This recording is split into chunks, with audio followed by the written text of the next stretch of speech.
Now you talk about terror. What about for me? I've been terrorized all my day. All my day.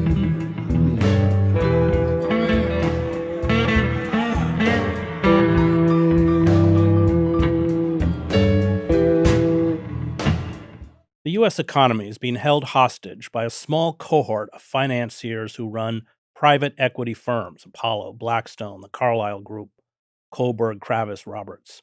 These equity firms buy up and plunder businesses, piling on debt, refusing to reinvest, slashing staff, and often driving companies into bankruptcy. The object is not to sustain businesses, but to harvest them for assets to make a short-term profit. Those who run these firms, such as Leon Black, Henry Kravis, Steven Schwartzman, and David Rubenstein, have amassed personal fortunes in the billions of dollars. The wreckage they orchestrate is taken out on workers who lose jobs or see salaries and benefits slashed, taken out on pension funds that are depleted because of usurious fees or abolished, and on our health and safety. Residents of nursing homes, for example, owned by private equity firms, experience 10% more deaths because of staffing shortages and reduced compliance with standards of care. Private equity owns hospitals and has created a health crisis. Nursing shortages have contributed to 1 of every 4 unexpected hospital deaths or injuries caused by errors. The private equity firms do not serve patients, but profits. They have closed hospitals, especially in rural America. They cut back on stockpiles of vital medical devices, including ventilators and personal protective equipment. In 1975, the U.S. had about 1.5 million hospital beds and a population of about 216 million people. Now, with a population of over 330 million people, we have around 925,000 beds. 56% of Americans have medical debt, even though many have insurance, and 23% owe $10,000 or more. Emergency room visits, and emergency rooms are often run by private equity firms, contributed to medical debt for 44% of Americans. At the same time, the healthcare system, because of this slash and burn assault, was unprepared to handle the COVID epidemic, seeing 330,000 Americans die during the pandemic because they could not afford to go to a doctor on time. These private equity firms, like an invasive species, are ubiquitous. They have acquired educational institutions, utility companies, and retail chains while bleeding taxpayers of hundreds of billions in subsidies, made possible by bought and paid for prosecutors, politicians, and regulators. Joining me to discuss private equity firms and their assault on the economy is the Pulitzer Prize-winning journalist Gretchen Morgenson, who, along with Joshua Rosner, wrote "These Are the Plunderers: How Private Equity Runs and Wrecks America." Let's begin with what they are. They've just rebranded themselves, but I'll let you start. Well, Chris, these are the old takeover titans that we started to learn about in the 80s. RJR Nabisco was the big deal that focused everyone's attention on them. And they just rebranded themselves, as you said, into something called private equity. A little bit more genteel, sounds like it actually might be fair, equity being that word. So these are just those corporate raiders that really were sort of fearsome. And, Congress at that time was concerned about what they were going to do to the economy. Congress lost interest and went on to the next thing. And of course, they did then go on to, over the next few decades, really pillage the economy and workers and pensions, as you pointed out. Explain how they work, because it's all about debt. And what's interesting from your book is that they actually don't put very much money. But I'll let you explain just the mechanics of it. Okay. These firms, first of all, they raise money for their buyouts. They don't use a lot of their own money for those buyouts. What they do is they go to public pensions, they go to endowments, they go to the big institutional investors and say, we're putting together a fund, we're going to buy out companies, we're going to make them more efficient, and then we're going to sell them in 5 to 7 years at a profit, and you will be able to reap those gains along with us. But yes, as you point out, the private equity titans do not put a lot of their money, of their own money at stake here. 1 to 2% of these funds are typically the private equity firm's money. So after they have raised the money, they go out and look for companies to buy. And they really home in on companies that have assets that they can strip. These are often physical assets that they can sell. Physical assets like real estate. Now, you pointed out that they've taken over a lot of retailers.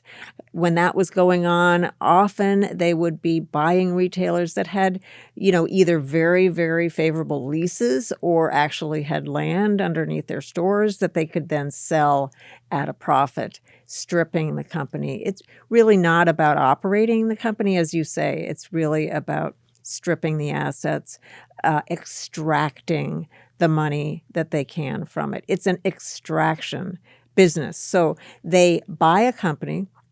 They then find out how they can make it more efficient, which means usually firing many people, stripping the assets, selling them off. And sometimes they sell the assets and they get all their money back initially, very, very early on in the process. And what's left really is a carcass. What's left is a company that has now got enormous amounts of debt piled on top of it. These transactions are funded by debt. But it's not the private equity firm that takes on the debt. It's the company they're buying. So if they buy a retailer, they'll put a load of debt on that retailer. Suddenly, that retailer has way higher costs of operating, which means that then they have to cut costs elsewhere, fire people, deplete pensions. It's really a game where a very narrow slice of people win and a huge circle of pain of losers is involved. Everybody else is on the losing end. Well, because it's about short-term profit, you have an example in the book about a nursing home system. This was an amazing story. And so what they do is they sold the physical buildings that had the nursing homes, and then suddenly these nursing homes had to rent, I think it was $40,000 or something more a month. I'll let you explain. So they actually carry out policies, not just loading it up with debt, but also carrying out policies that physically dynamite or destroy corporations or businesses that before they arrive, you have the story of Samsonite. We'll talk about the steel mill you write about, but that were healthy. Absolutely.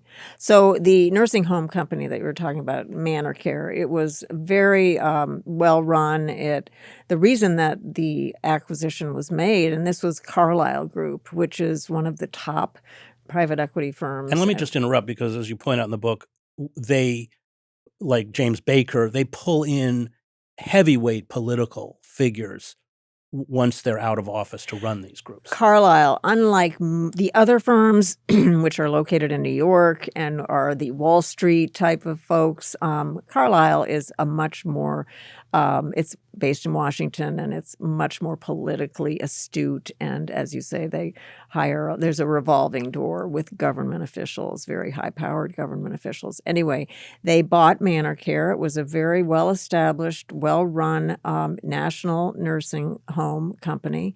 They immediately sold the land under the nursing homes and made the nursing homes pay rent.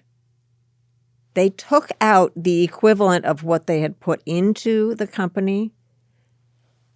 They received that when they sold the land. So they were free and clear. Everything after that became gravy for them. So they really weren't concerned about, the profits. They were already in the money, as they say. But the company, the nursing homes, suddenly had to pay exorbitant rents. And that meant that something else had to give. And ultimately, what ended up happening was an enormous Medicare fraud that was designed to really overcharge Medicare for services to these residents. And the stories are absolutely gut-wrenching. There were some whistleblowers who came forward talking about what they were seeing, and the DOJ took the case, but then blew the case. But some of the tales that these whistleblowers told about forcing aged, frail, ill residents to go through,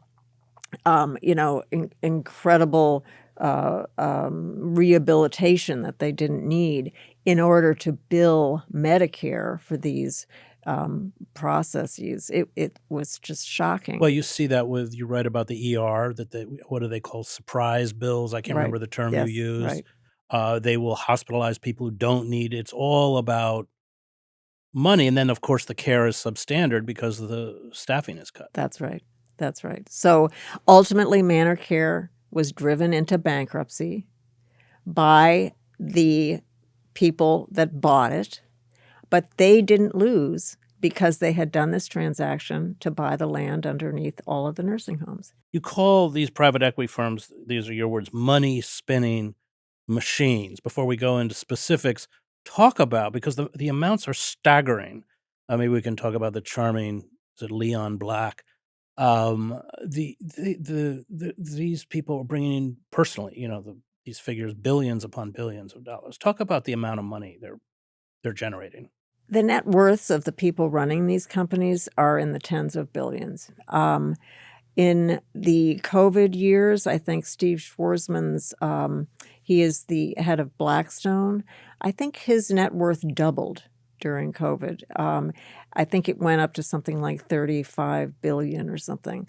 Anyway, these companies extract enormous fees for their operation. They extract fees from the pension funds that invest with them, Well, I just from want to the interrupt you because endowments. the deal is they get the pension funds to invest because supposedly the pension funds will make a profit. Right. But then, as you read in the book, they force the pension funds to pay them management fees. Right. And you have cases in the book where they're not even doing anything. Right. But I think, if I remember, they're pulling like 10%. I mean, a lot of money. And these pension funds, in the end, don't actually make a profit. Many times they don't. Sometimes they do. So the rule of thumb is called 2 and 20. So they'll get 2% of the assets under management as a management fee every year, and then 20% of the gains that they make. And so this has translated really into a billionaire-making machine for these guys that run these firms. And yes, it's really staggering when you pull back the curtain on some of their practices.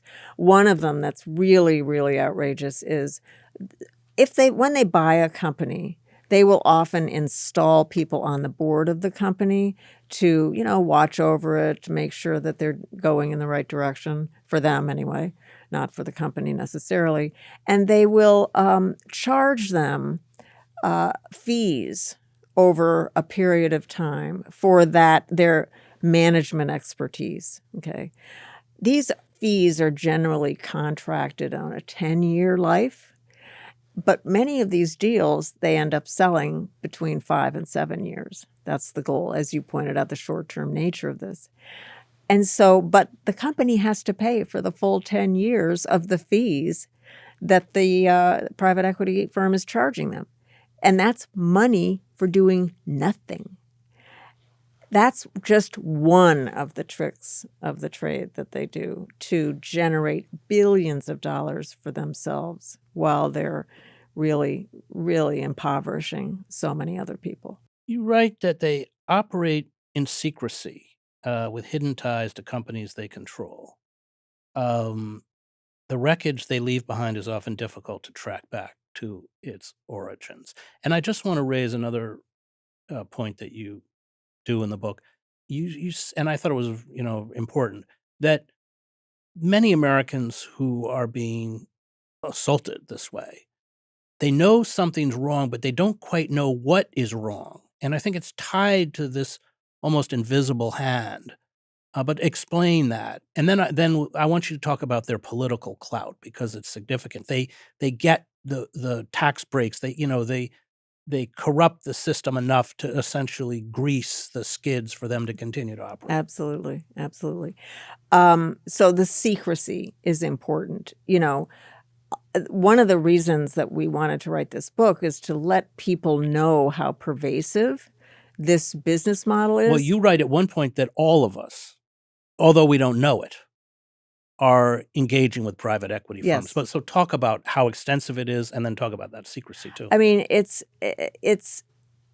I write in the book, the coffee and donut that you pick up on the way to work, the child care entity where you drop your son or daughter off, the nursing home where your mother or father lives. I mean, it is cradle to grave. Literally, you're impacted by private equity. But you don't know it because these are just companies that they're buying and selling, but you don't know who the real owner is behind the scenes. And they like it that way. They want to keep it that way because they operate best in secrecy. They're private companies. They don't have to make filings to the Securities and Exchange Commission.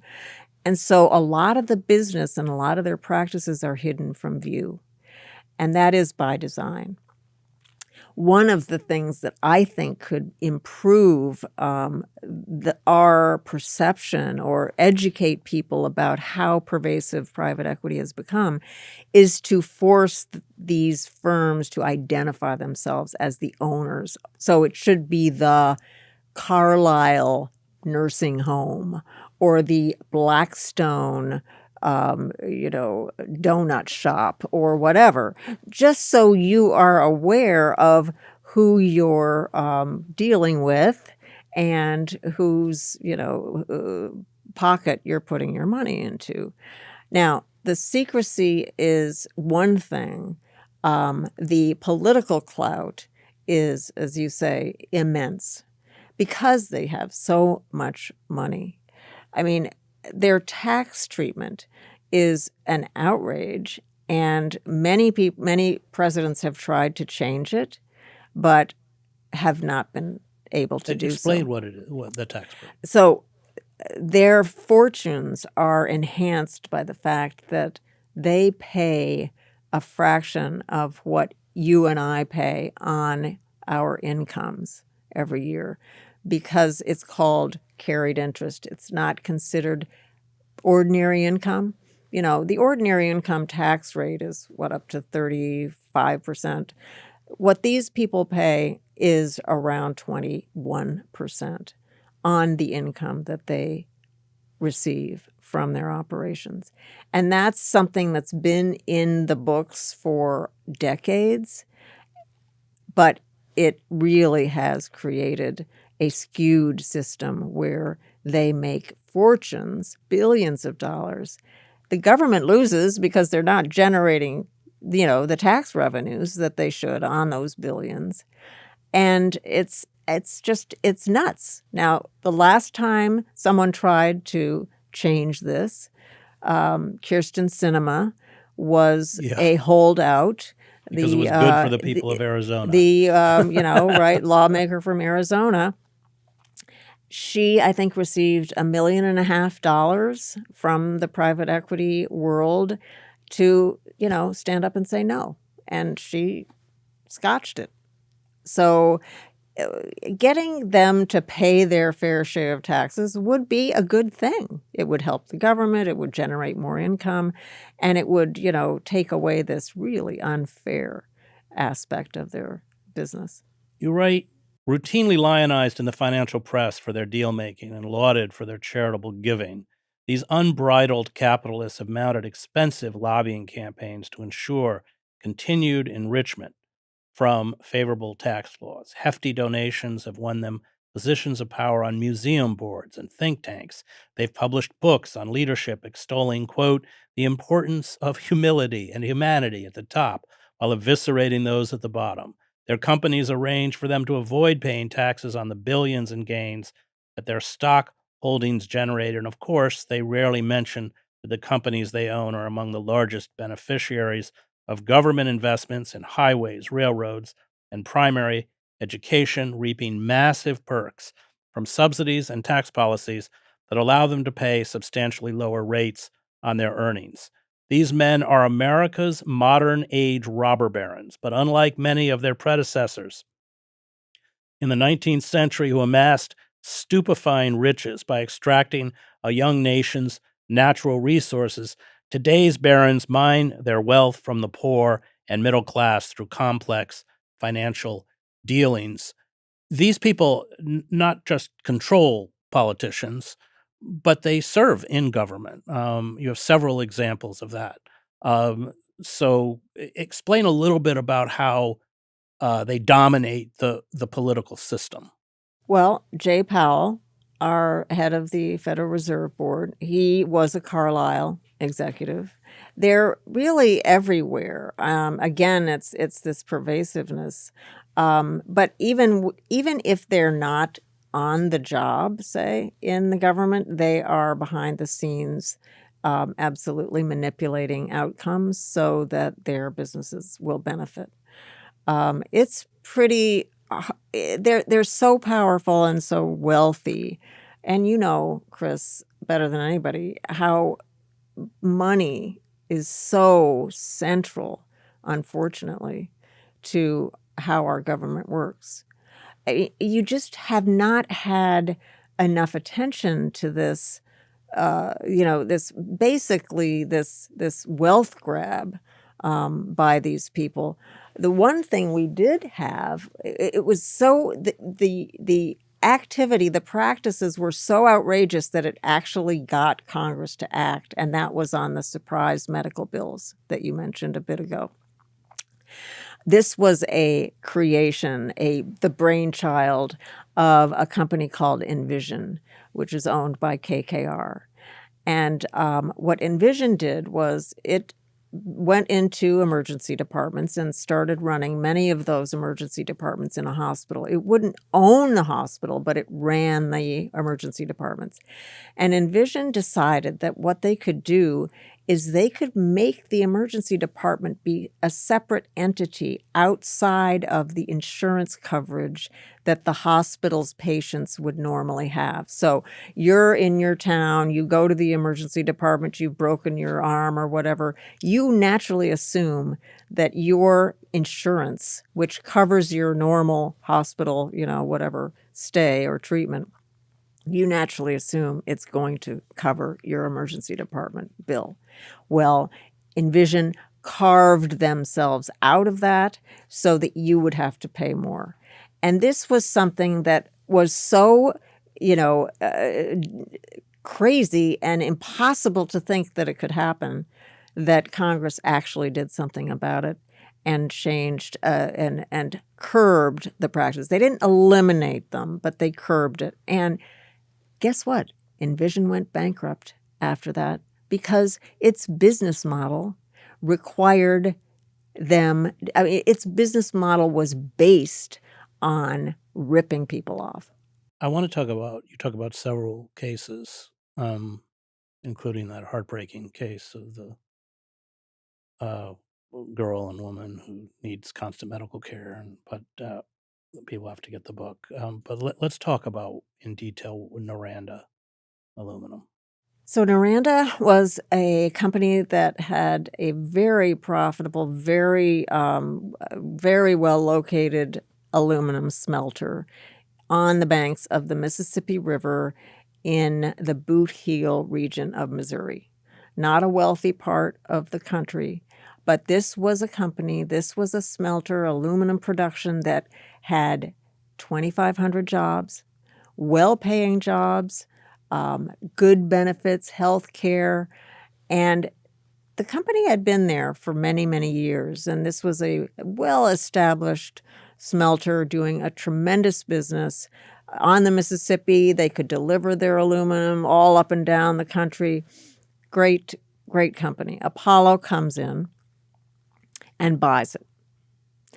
And they promise Yeah, that, let me just interrupt you. yes. When a private equity firm like Apollo comes in to buy it's not always the case that the company is looking to sell. Is that correct? Well, the company has to be willing to sell. But aren't they able to pressure companies to sell against their will or not? Well, it depends. Now, usually it's about money. So if it's a public company that has publicly traded shares and the shareholders are the ones who will then make the decision about whether the acquisition is made, generally what happens is that the company, that the shareholders say, great, I'm going to get a windfall. I'm going to get whatever premium to whatever the stock price was trading at when the acquirer comes in and says, I'll pay you $10 more a share. So generally speaking, the shareholders say, yay, let's do it. Let's do the deal. When it's a private company, you're then talking about persuading whomever owns it that they are better off taking the money and running. But it's almost always a premium they're paying, and so that gets people's attention, and the owners or the shareholders say yes. So Apollo comes in, they buy this smelter, they promise that they're going to do right by the 2,500 families whose, workers are there, and they immediately loaded up with debt. This was a company that did not have a lot of debt, and so it didn't have enormous interest costs. It didn't have to pay those costs. I just want to ask, when they load it up with debt, do they say, okay, these are our assets, and they put the assets, that's how they can get the debt That's right. because they're putting the assets up as collateral? Correct. Right. So the asset is this smelter and this huge infrastructure, and they also had a very low cost of electricity. Just interrupting again, is the debt used to pay for the acquisition? Yes, Yes. the debt is used to pay for the acquisition, but it again allows the private equity firm to take the money out, right? They're loading the debt onto the company itself, not onto the private equity firm. So the company is the one that now has to struggle with the debt costs, the increased interest expense that's associated with the debt. So Noranda, they load it up with debt. Almost immediately, Apollo gets its money out, all of its money out. Which it wasn't that much. Wasn't that much, maybe even like 6 months or something like that. They were able to extract all their money by putting the debt on the company, okay? So now Noranda is struggling under debt, under this debt load. Apollo then raises more debt. They ultimately make 3 times their money on the Noranda purchase. Meanwhile, the company starts to struggle, And it not goes up, it goes surprisingly. under because it has to service the debt now. It starts to struggle because it has to service the debt. So then Apollo says, wow, this is a problem. We need to negotiate with the state of Missouri's utility commission to lower our electricity costs, or otherwise we're going to leave. We're going to sell the company, take it somewhere else or something. So they negotiate with the utility commission a lower rate, even though it means that the other ratepayers in Missouri have to pick up the slack, have to cover that difference. Apollo gets the lower rate. It then starts to fire people because it can't make ends meet. The company is struggling. Again, the debt is too high. I think there may have been an economic, downturn. Aluminum wasn't quite as, in demand in any case, but it really was the debt that was causing the problems. The company ultimately goes bankrupt, but Apollo has made 3 times its money. So people are thrown out of work. They savaged 3 different pensions. The Pension Benefit Guaranty Corporation had to come in and bail out 3 Noranda pensions because of the bankruptcy. They had ratepayers paying more across the state. There were school teachers, because Noranda was the biggest taxpayer in this small town in Missouri. All of a sudden, the tax base crumbled. And the school teachers had to pay their own health care costs because what Noranda owed for the school payments for its taxes was not paid because they went bankrupt. So this was a perfect example of the circle of pain that these people create when they make all of the money for themselves, 3 times their investment, but they harmed ratepayers, they harmed school teachers, school children, they harmed workers, they harmed pensioners. That's what we're talking about. You write, to outsiders, the buyout firms appeared to be fierce rivals, competing assiduously to beat each other out for the companies they hoped to acquire. In reality, the firms were cozy collaborators, members of a club that meant richer profits for them and fewer for everyday investors. Explain how that works. This was an amazing case that it was brought by shareholders, or maybe debt holders. I think it was shareholders. But anyway, they turned up some amazing documents in the discovery where they had emails between these big, powerful firms that everyone thought were competing to buy companies, KKR, et cetera.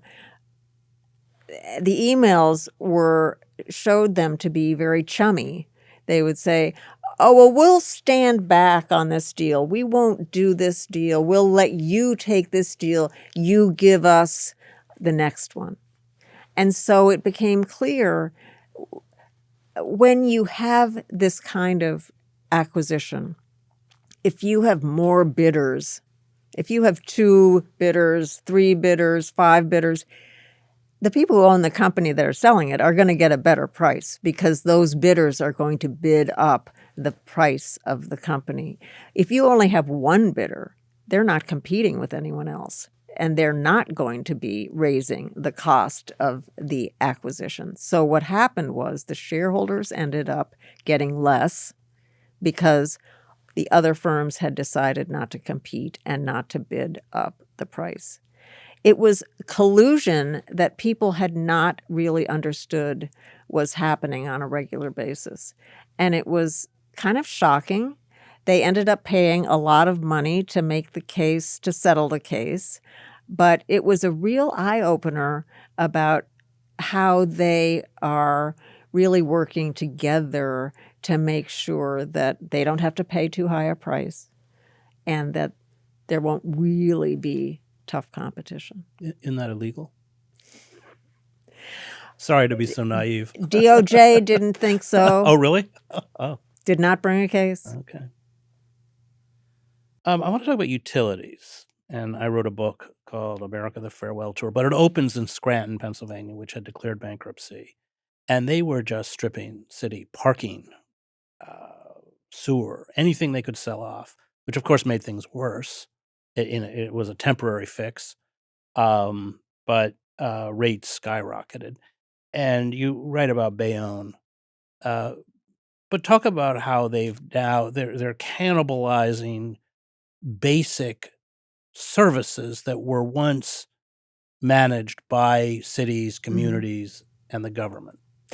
Well, of course, you remember the idea that took hold in the 80s about privatization, that the government doesn't know how to run anything. We really should privatize all of these, organizations and services. The private sector really knows what they're doing. They're going to do a better job. We know that that's not the case, but in any case, these private equity firms do understand that there is money to be made buying into these kinds of utilities that are really necessities. We are not talking about frivolous items, we're talking about water. Okay, so Bayonne, New Jersey, like many, cities in the Northeast, had a decrepit water system. Pipes were bursting that needed help. And along comes KKR, and they say, we'll help you out. We'll buy this. We'll give the money to you that you need to refurbish Let's make that happen. They did the deal. You can well imagine that the people on the KKR side of the table were pretty shrewd operators, and the people on the water utility side of the table were probably not as shrewd. But what ended up happening was that for the people of Bayonne, New Jersey, which is a working class town, not a wealthy town, their water rates skyrocketed. And again, it was a situation where this very small group of financiers wind up winning, gaining enormous amounts, and everyone else winds up paying the freight. Well, when you write skyrocketed, 2021 report by the Association of Environmental Authorities, a public utility nonprofit, said the average annual bill for privately owned water systems in the U.S. was 60% higher than that of publicly owned systems. And in privatized arrangements, low income households spent 1.55% more of their income on water. So these rate hikes are staggering. I mean, they're very, very high and crippling. Crippling. And it's not like you can say, okay, well, let's not drink any water today. Let's not use water to, cook our food, wash our clothes, do our dishes. Not a frivolous item. So let's talk about the social cost. And I think we've talked in a kind of microcosm, but what's it doing to the national economy? How is it affecting us globally? Well, the first thing I think, and the most important 30,000-foot view, is it expands the wealth gap in this country. It really blows that out. So people who are in the lower, echelon, the disparity between the rich and poor in this country, it's not healthy. It's unsustainable. And Is it unsustainable because, in essence, they're just cannibalizing everything? Well, it is unsustainable because you can't keep extracting money from the middle class and the poor people to become billionaires. I mean, that's just a recipe for disaster. Okay, capitalism is supposed to, in theory, benefit a wide array of people. It's supposed to provide prosperity for people to enhance their, economic situation, have a good job, Yeah, be able but to. when it's regulated. When it's regulated, right. When it's not regulated, you have a term in the book, a-hole capitalism. Right. Me, right? I, me, mine capitalism, right? Where I don't care about everyone else. It's really all about what I want and what I can get for myself. So it's the wealth gap in this country that has really, really blown out. And I believe these entities are contributing mightily to that. Now, then when you get lower down, that's the 30,000-foot view. When you get lower down, you have these, situations where people are actually personally affected by this, whether it's because the tax base in their town disappears because a company goes bankrupt. That means the taxpayers have to, make up the difference. Whether you're talking about a nursing home where people die more frequently, whether you're talking about pensions that are depleted because of this, meaning your retirement is going to be less prosperous than you had hoped it would be. These are the kinds of stories that you don't hear about, Chris, and that's why this is important to know. We endlessly, all the business press, lionizing these people and talking about their deals and how they're this billion and that billion. You never hear about the people on the other side of the transaction. And that's wrong, because there are people on the other side of the transaction, and their stories and their voices are important. Well, I think that's been the great failing. The failing of the press is that we're not telling those stories. And reading your book and seeing that line that you have in the book about how people know something is wrong, but they don't know what exactly is wrong. I really read that as, I think, a huge factor in the rise of a figure like Trump. I don't know Yes. how you feel. Yes, I agree 100%. They don't understand finance, and yes, the financiers make it complex for a reason. They hide behind the complexity, they hide behind the secrecy, they hide behind the fact that you don't know that they own the companies. Um, people, I'm not blaming people for not understanding it, not knowing what the problem is, because it is hidden from view, and they do that on purpose. But it is pernicious and it is impacting people. And so it's causing job losses. It's causing reduced pensions. It's causing increased costs for taxpayers, which all contribute to this sense of unease about my future. Am I going to have enough money to retire? Am I going to have enough money to send my child to college? There's an unease going on that these people are contributing to. Well, you make a point in the book, like with the surprise bills from the emergency room. I think the average, if I remember, was about $600 or something. Well, since they don't know these bills are coming, these families living on the edge are completely wiped out. Right. That this has catastrophic effects, and these essentially predatory practices are bleeding, especially the working poor and the lower working class, which I think you make very clear in the book, and that has political consequences when it's not addressed, and it's largely not addressed because under our system of legalized bribery, in essence, the political class.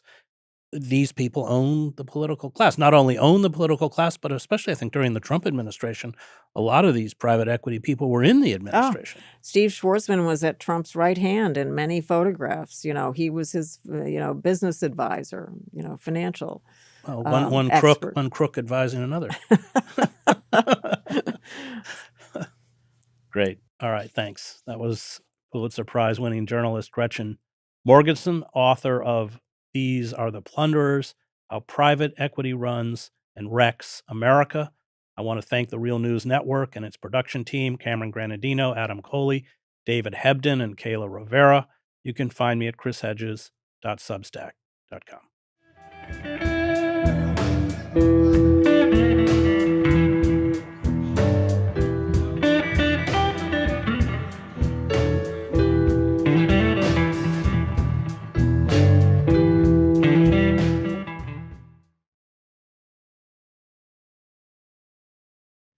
Thank you so much for watching the Real News Network, where we lift up the voices, stories, and struggles that you care about most. And we need your help to keep doing this work. So please tap your screen now, subscribe, and donate to the Real News Network. Solidarity forever.